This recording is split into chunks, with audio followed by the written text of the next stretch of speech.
Alright mga master, andito ulit tayo sa shop ni master at papakabit natin yung nabili nating CVT set ng Motaro. So Motaro baka naman 2,000 plus din yung torque drive 2.6.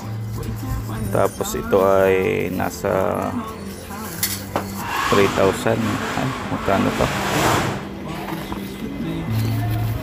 Tapos belt yan, at sinamahan natin ng oil. So ikakabit ulit ng master.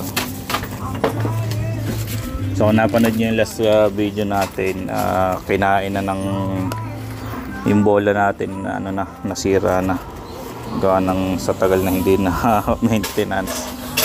So ito yung Motaro set nya, baka naman Motaro. So 1,000 spring, center spring. Ang bola nito ay 13 grams. Yan.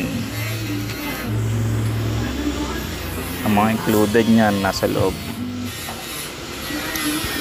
So abangan nyo yung performance gawa natin ng feedback after nito. Let's go. Shoutout ulit kay master. Sa mga nagtatanong, dito last video ko ng full wave ng SD, siya yung gumawa.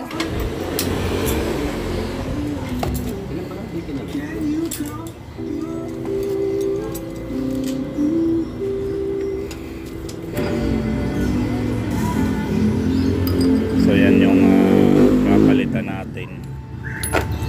Ubos na yung ating lining.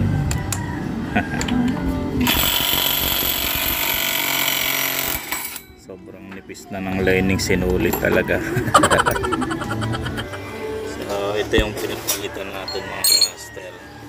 Yung mapapasin nyo, yung lining natin pud na.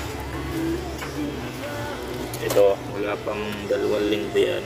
Ganyan na yung bola nya kasi may tama na yung ating huli.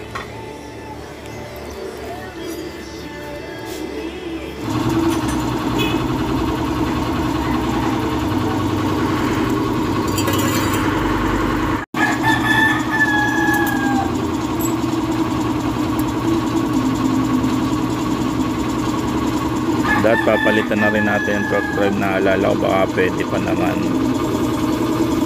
pero mas okay sana kung napalitan natin ng mas bago at tingin ko mas mabigat yung nahawakan ko kanina kaysa dito. Pero okay na rin, tingnan natin next project natin yan naman siguro palitan natin torque drive. Tapos yung 55mm na block palitan din natin para 180cc nut siya or 150cc.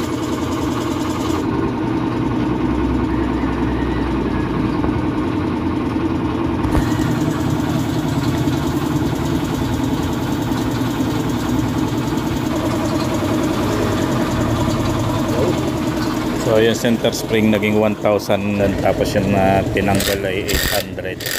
So comment nga ako kung saan pinagbasihan yung 800 saka 1,000 na yun.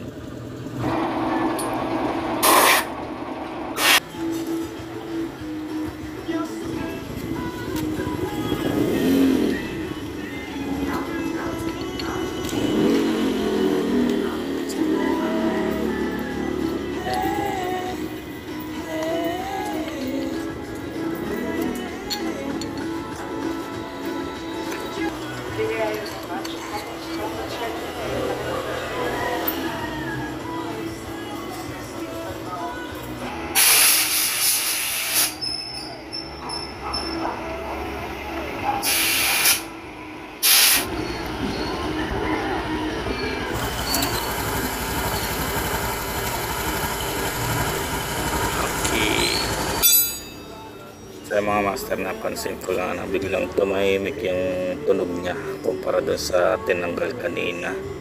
So check naman natin ang performance mamaya. Medyo nagbago yung center spring niya ng 200.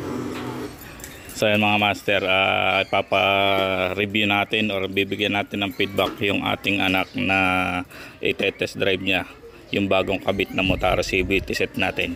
So na-testingan ko na to at masasabi ko lang, ramdam na ramdam mo yung kapit kapag nasa high RPM na siya compared do sa tinanggal na CVT stock, no. So pag mga minor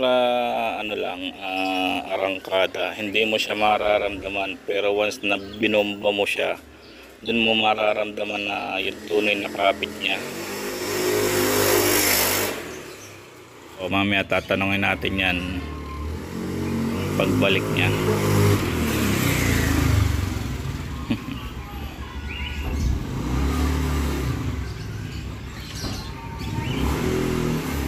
Sa maiksing kalsada, ramdam mo na yung pagkakaiba niya. Ano masasabi mo? Lakas na arangkada. Malakas arangkada. Ramdam mo yung kapit ng pag nasa high RPM na ano. Matagal na mabang. Sa ano kasi yung kaya yung spring niya tinawag na 1,000. Sa mababang RPM hindi mo siya mararamdaman. Pag nasa high RPM na, dun mo mararamdaman yung kapit niya.